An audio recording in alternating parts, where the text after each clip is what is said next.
Tahu nggak sih, kalau sampah yang kita buang hari ini bisa menjadi masalah besar buat masa depan.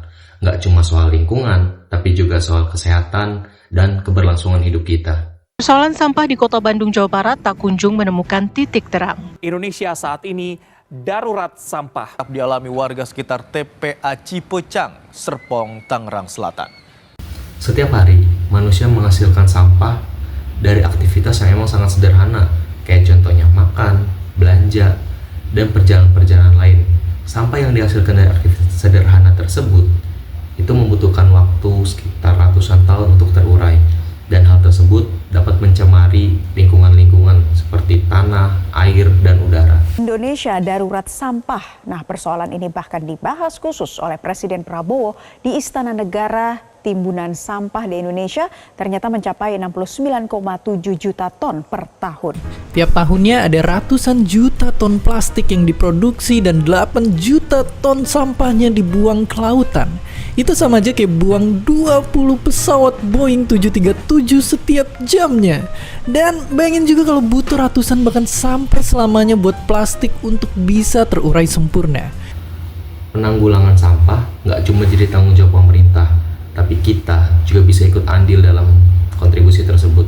Tentu dengan cara-cara yang sederhana juga, kayak contohnya membawa tumbler atau botol minum sendiri, menggunakan tas yang ramah lingkungan, dan melakukan pemilihan sampah.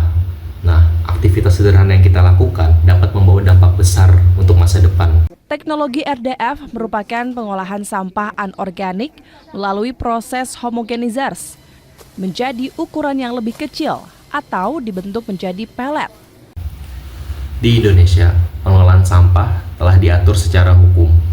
Undang-Undang Nomor 18 Tahun 2008 tentang pengelolaan sampah menegaskan bahwa pengelolaan sampah bertujuan untuk meningkatkan kualitas lingkungan dan kesehatan masyarakat.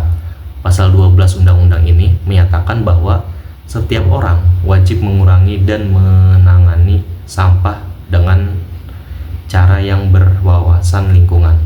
Selain itu, Peraturan Pemerintah Nomor 81 Tahun 2012 juga mendorong penerapan prinsip reduce, reuse, dan recycle dalam kehidupan sehari-hari. Disinilah harus hadir beberapa terobosan termasuk penggunaan teknologi dan infrastruktur yang fokus pada penanganan sampah dari hulu hingga hilir. Dari mulai sumbernya, rumah tangga, industri, sentra-sentra komersial, dan semua yang memproduksi sampah. Inilah mengapa Bapak Presiden tadi memerintahkan saya untuk menyusun satuan tugas percepatan terkait dengan infrastruktur dan segala elemen pengolahan dan penanganan sampah secara nasional. Sebagai generasi muda, kita juga memiliki peran yang penting dalam upaya pengelolaan sampah ini. Contoh peran yang emang bisa kita lakuin dalam pengelolaan sampah ini, kayak melakukan edukasi tentang pengelolaan sampah, lalu melakukan kampanye lingkungan, dan perubahan gaya hidup ramah lingkungan.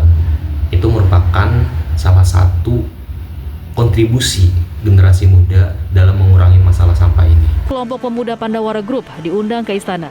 Mereka mengaku dipanggil Presiden untuk membahas isu lingkungan dan sampah.